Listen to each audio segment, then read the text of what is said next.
महाराज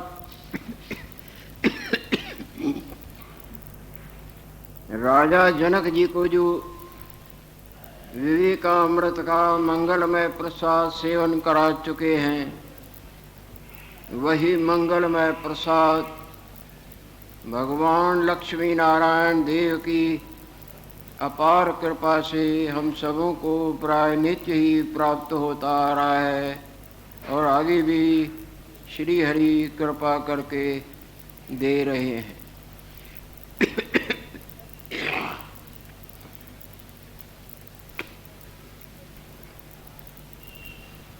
उन भाग्यवानों के लक्षणों पर गुरु अष्टावक्र जी महाराज प्रकाश डालते हैं,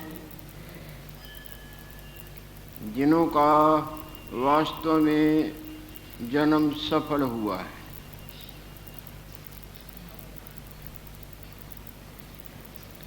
ये अज्ञान निद्रा में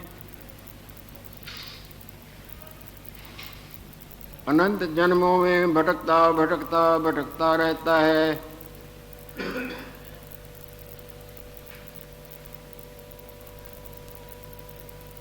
जब इसके अज्ञान निद्रा की निवृत्ति हो जाती है, तब भटकना भी सहज ही शांत हो जाती है।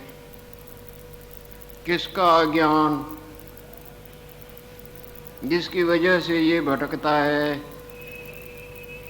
अपने आनंद स्वरूप का अज्ञान, अपने आत्म स्वरूप का, अपने आप का भूलेखा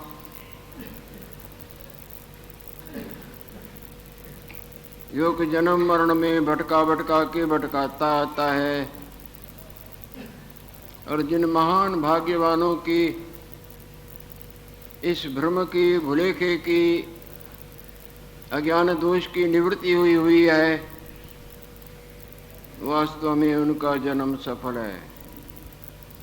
क्या जल जंतु, क्या थल जंतु, क्या नभ जंतु, क्या देवता, क्या दैत्य, क्या मानव, क्या दानव, क्या पशु, क्या पंखी, ये सब जितनी भी चेष्टाएं करते हैं, भली प्रकार विचार के देखेंगे तो ये सब आनंद के भूखे हैं।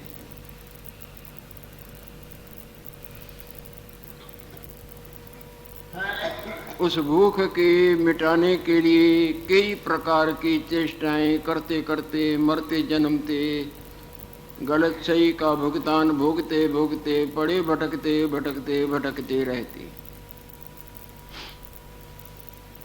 जबकि वो वास्तव आनंद स्वरूप अपना आप है। बाकी सब कृत्रिम आनंद के चक में, जिनको मिथ्या कहा जाए, माया कहा जाए, भ्रम कहा जाए, जिनसे वास्तव में ये भूख न बुझी है, न बुझ सकती है, न बुझेगी, उनमें भटकते भटकते भटकते ही रहते हैं।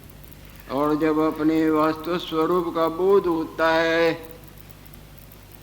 तब इसकी वो भूख सदा के लिए ऐसे समाप्त हो जाती है जैसे जगने पर सपने वाली माया ही गायब हो जाती है।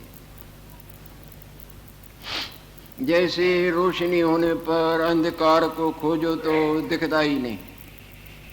भगवान भास्कर देव जब प्रकट हो जाते हैं, तब सारे संसार को भले ग्रास बैठी थी, सारे संसार को उसके नामो निशान का पता नहीं लगता कि कहाँ गई, सो आखिर वो रात्रि गई कहाँ थी नहीं। भगवान भास्कर देव का न देखना ही वो रात्रि थी।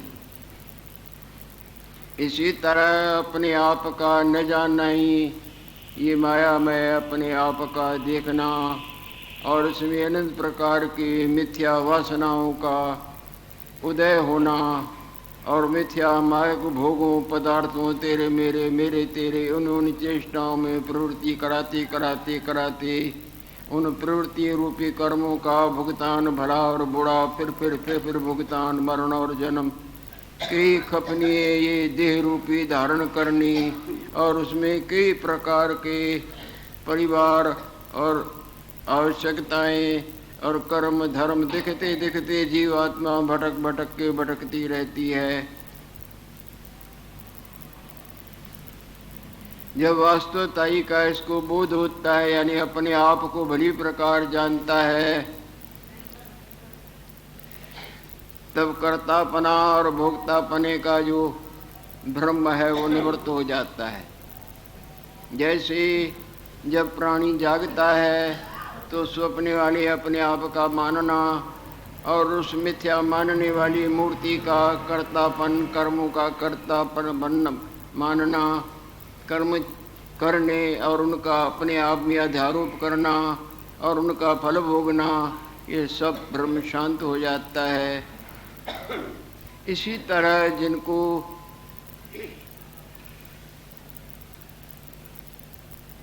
ब्रह्म विद्या की कृपा से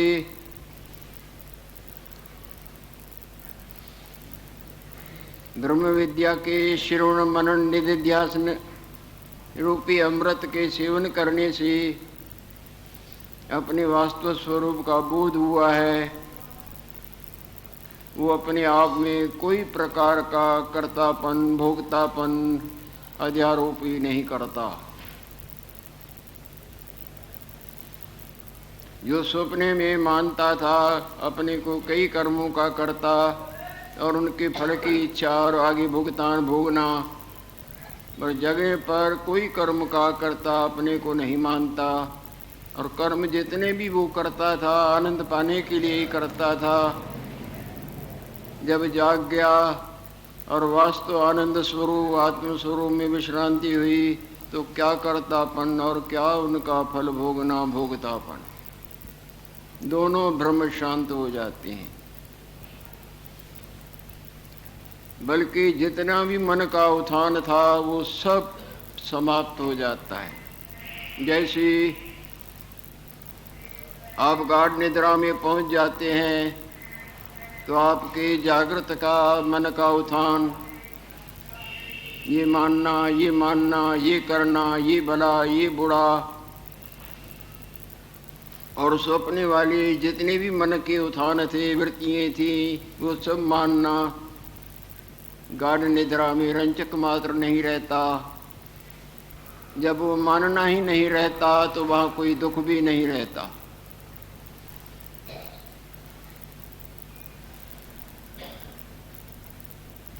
जहाँ अंधकार नहीं वहाँ ऑटोमेटिक प्रकाश ही प्रकाश रहता है, जहाँ दुख नहीं वहाँ आनंद ही आनंद रहता है। गाढ़ निद्रा में कोई प्रकार का चिंतन नहीं, आनंद ही आनंद, आनंद पाने की इच्छा भी नहीं,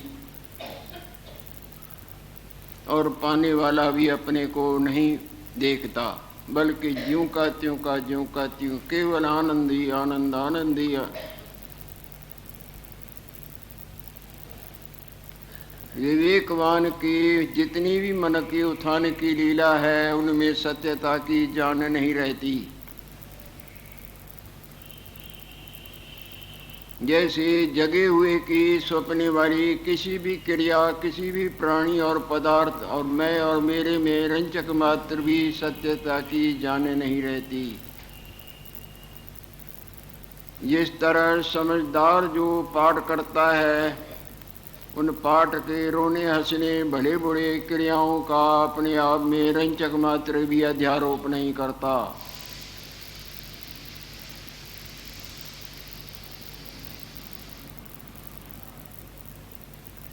मन वृत्तियाँ सब क्षीण होती आत्म को पहचानता। अपने आप का पहचानना ही सार है, बाकी सब असार है।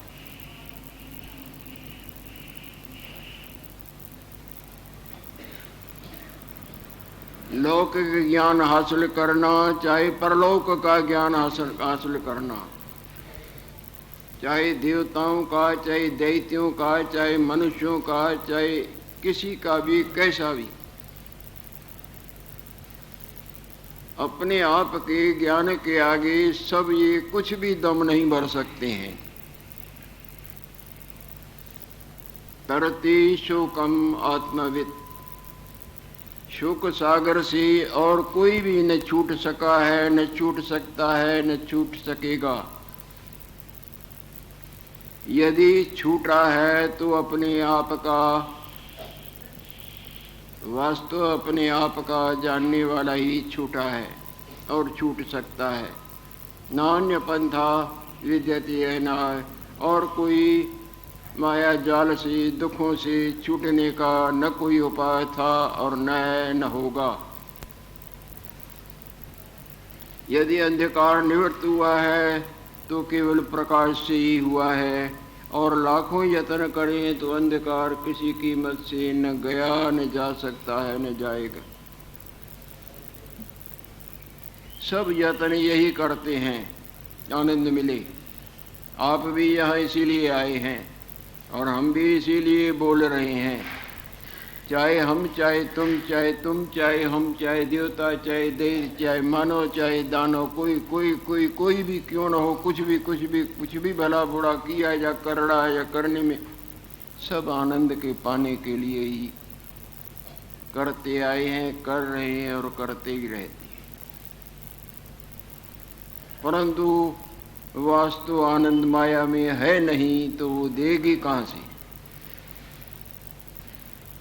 अग्नि से शीतलता की इच्छा रखनी, अपने मूढ़ बुद्धि का परिचय नहीं देना है, व्यर्थ में समय नहीं गंवाना है, व्यर्थ के उपाय नहीं करने हैं। जब उसमें है ही नहीं शीतलता तो देगी कहाँ से? इसी तरह माया में, मैं रूपी माया के चक्कर में अनंत यत्न करते, अनंत चोले पहनते उतारते, परिवार मेरा तेरा, दुश्मन मित्र, भला बुरा, देना देना करते करते करते आए करने में, इससे न किसी की दुख रूप भी प्यास बुझी है, न बुझ सकती है, न बुझेगी।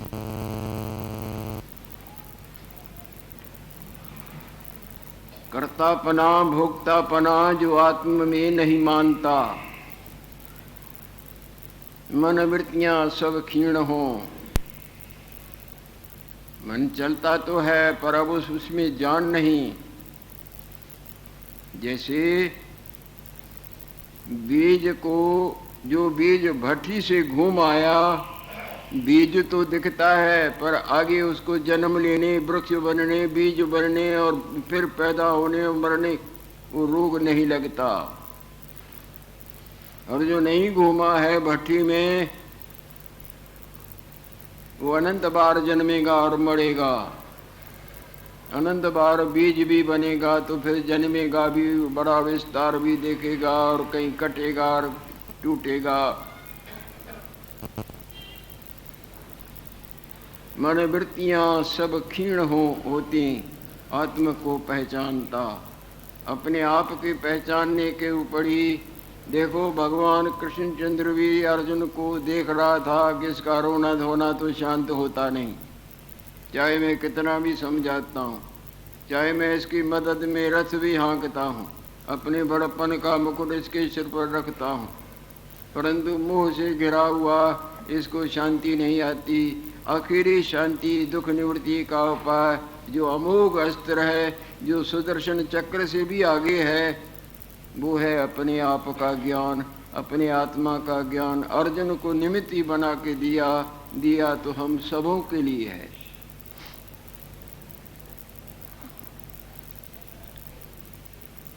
मनोवृत्ति जिसके क्षीण हो, जितना जितना मन का उत्थान क्षीण होता है उतना उतना आनंद आता है। संसार के भोगों में भी यही दशा है।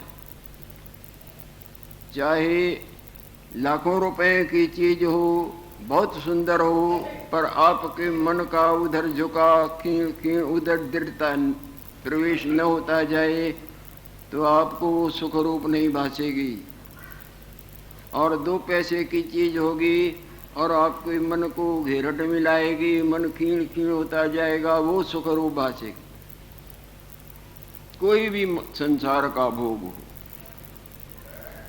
खाने का, पीने का, चखने का, सुनने का, आपका मन उसमें डूबता जाए, जितना डूबेगा उतना वो आपको सुख रूप भासेगी। और नहीं डूबा, मन चंचल फिरता घूमता, आनंद नहीं आएगा, कितनी भी कीमती चीज होगी। पीने की, चाहे खाने की, चाहे देखने की। मन का उत्थान जितना ढीला पड़ता है उतना आनंद, जितना आपका मन निद्रा में प्रवेश करता जाएगा उतना आनंद, और पूरी तरह बस आनंद ही आनंद रहेगा। ये सौदा सुख रूप है, ये खाने की, ये पत्नी, ये पति, ये देखने का, ये कपड़ा, ये सोना, ये मकान, उसमें जितनी देर जैसे उसमें डूबेगा उतनी देर आपको सुख रूप। और वो सुख रूप अगर आपके मन को चंचल बनाए तो वो सुख रूप भी हट पड़े, हमको नहीं चाहिए।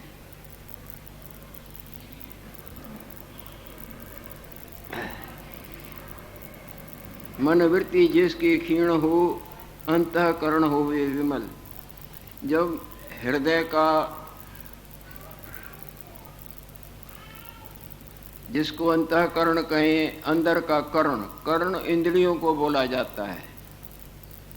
10 इंद्रिय हैं, 5 बाहर की इंद्रिय हैं और 5 अंदर की इंद्रिय हैं।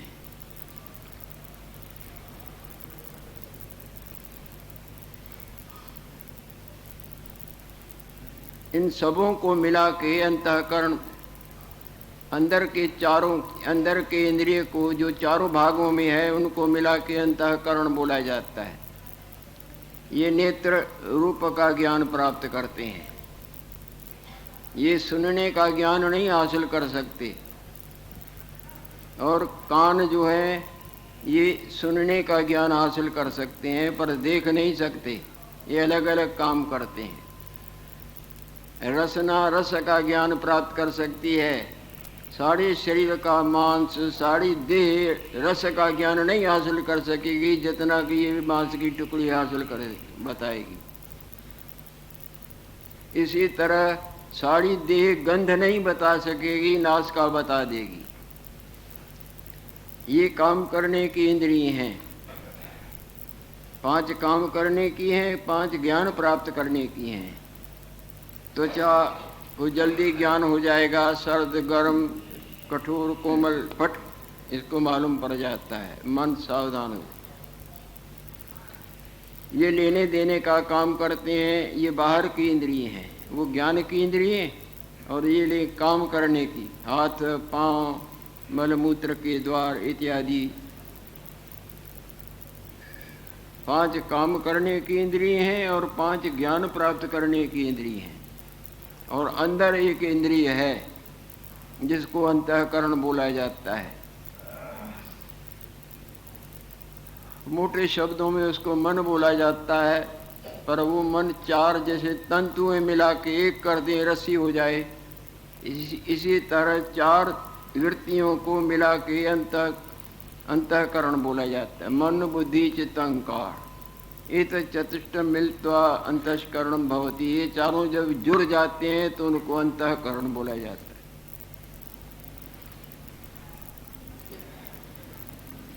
ये संकल्प विकल्पों का जाल फैलाना ये मन का रूप है। ऐसा तैसा तैसा ऐसा मन घूमता ही रहता है ना। और वही मन जब किसी बात को निश्चय कर लेता है, वही वृत्ति निश्चय कर लेती है, तब उसका नाम पड़ता है बुद्धि, निश्चयात्मिका बुद्धि। और मैं का जब दम भरता है वही वृत्ति, वो इंद्रिय, तो उसका नाम पड़ता है अहंकार। और गाढ़े चिंतन में लग जाए, किसी चिंतन में बहुत बहुत बहुत, तो उसका नाम पड़ता है चित्त, चिंतन कर्तु चित्तम। इन चारों को मिला के अंदर का कर्ण बोला जाता है। जब जितना जितना ये शुभ में प्रवृत्त होगा, परमार्थ परायणताई में प्रवृत्त होगा, उतना उतना ये अंदर का कर्ण शुद्ध होगा। जैसे जितना जितना वस्त्र को धोया जाएगा अच्छी तरह से, साबुन या गर्म पानी इत्यादि से, उतना उतना वस्त्र साफ होता है। इसी तरह जितने भी ये शुभ कर्म हैं जिनको परमार्थ परायणता कही जाती है, जिसको धर्म परायणता कही जाती है, ईश्वर का आराधन कहो, सत्य धर्म मन का मन इंद्रियों का रोकना, मन की चंचलता को बार बार हटा के ईश्वर में, देवता में, परमार्थ में लगाना, कई कई प्रकार के भले कर्म करने, तो इससे अंदर का जो कर्ण है वो शुद्ध होता है। रामायण में भी ऐसे ही आता है, नहीं निर्मल मन जन सो मोहि पावा। जिनका मन निर्मल हो जाता है शुभ कर्मों के प्रभाव से, सत्संग के प्रभाव से, सत्य बोलना, सदाचार का पालन करना, तीर्थ यात्रा, दान और पुण्य, शुभ कर्म, ईश्वर आराधन, इससे अंदर का वो कर्ण जो है नहीं शुद्ध हो जाता है। और जिनका अंतःकरण बिल्कुल साफ हो जाता है उनको ये सब प्रतीति मात्र नजर आता है कि ये है तो सही, वह है कुछ नहीं। जैसे जो निद्रा से जगते हैं उनको वो सपने वाला जो पहले थोड़ी देर पहले सत्य भासता था वो आभास मात्र भासता है, मिथ्या प्रतीति मात्र। पर जैसे जैसे जागृत में दृढ़ होते जाएंगे तो आभास भी गुम जाएगा, केवल जागृत है। जितना जितना वस्त्र साफ होगा उतना उतना उस पर रंग काम करेगा। जिनका अंतःकरण निर्मल हुआ है, अंतःकरण के निर्मल करने के लिए यानी जितना मकान की नींवें मजबूत होंगी उतना मंजिल पर मंजिल जा सकता है। इसी तरह जिनका जितना मन, अंतःकरण कहो, मन कहो, निर्मल हो जाता है उनको ये सब आभास मात्र नजर आता है। वो माया के प्रलोभनों को जो अपनी तरफ खींच खींच के नाचना चाहती थी उनका त्याग कर देता है, सत्य परायणताई का जीवन जीता है। उनको भगवत दर्शनों का अलभ्य लाभ होता है। वैसे बातें कितनी भी बनाए वो अलभ्य लाभ नहीं प्राप्त होता। माया का लाभ प्राप्त होगा जो वास्तव शांति नहीं दे सकता है। बहुत धन भी हो जाए, लड़के भी हो जाए, घर भी हो जाए, धंधा भी, बाण भी, फलाण भी, टीर भी, पर वो अंतःकरण गंदा है तो उसको शांति नहीं। कई प्राणी कहते हैं कि हमको सब कुछ भगवान ने दिया है बस शांति नहीं आती। तुम्हारा मन गंदा है, तुमने कई गलत कर्म करके ये सब माया के जुड़ाव को जोड़ा है, जिससे तुम बाहर से तो ठाठवान दिखते हो पर अंदर तुम्हारा ठाठ कुछ भी नहीं। अंदर गंद जैसे सोने का घड़ा और गंध से भरा, दिखता तो सोने का है पर अंदर घड़े में गंध भरा पड़ा है, उससे क्या सुगंधी आएगी। इसी तरह ये शुभ कर्म जो करता है, परमार्थ परायणताई का जीवन, धर्म परायणताई जीवन जीतता है, ईश्वर को, सत्य को बार बार स्मरण करता है, उनके अंदर का कर्ण निर्मल होता है। और जब अंतःकरण निर्मल हुआ तो भगवत दर्शनों का अलभ्य लाभ प्राप्त हो ही जाता है। जैसे झटका खाने पर सपने वाली मैं जहाँ गायब हो गई, जागृत है, उसके लिए सपने वाला न हम है न तुम है, सब में। मन वृत्ति जिसकी क्षीण हो, अंतःकरण हो वे निर्मल। वो गुरु महाराज बोल रहे हैं, गुरु अष्टावक्र जी भगवान, कि सच बच में उसका जीवन सफल है, सो ही सुखी है विश्व में, है जन्म उसका ही सफल। उनका जीवन धन्य है, उनका चोला आगे चोला नहीं, ये सब माया के चोले उसके सफल निवृत्त हो जाएंगे और अपने आनंद स्वरूप में विश्रांतिवान होगा। लक्ष्मी